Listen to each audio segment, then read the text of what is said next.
సత్యసాయి జిల్లా ధర్మవరం మండలంలోని చింతలపల్లి ఆంజనేయ స్వామి ఆలయ భూమి అన్యాక్రాంతమైంది. వైసీపీ హయాంలో ₹1,00,00,000 విలువైన 4.95 ఎకరాల భూమి కబ్జా అయింది.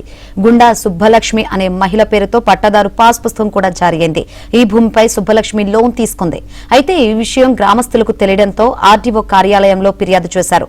దీనిపై విచారణ జరిపి చర్యలు తీసుకుంటామని ఆర్డీఓ అధికారులు హామీ ఇచ్చారు.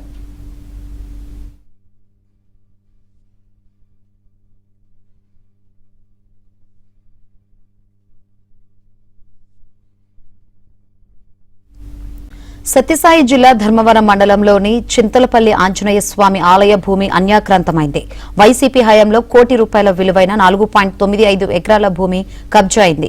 గుండా సుబ్బలక్ష్మి అనే మహిళ పేరుతో పట్టాదారు పాస్ పుస్తకం కూడా జారీ అయింది. ఈ భూమిపై సుబ్బలక్ష్మి లోన్ తీసుకుంది. అయితే ఈ విషయం గ్రామస్తులకు తెలియడంతో ఆర్డీఓ కార్యాలయంలో ఫిర్యాదు చేశారు. దీనిపై విచారణ జరిపి చర్యలు తీసుకుంటామని ఆర్డీఓ అధికారులు హామీ ఇచ్చారు.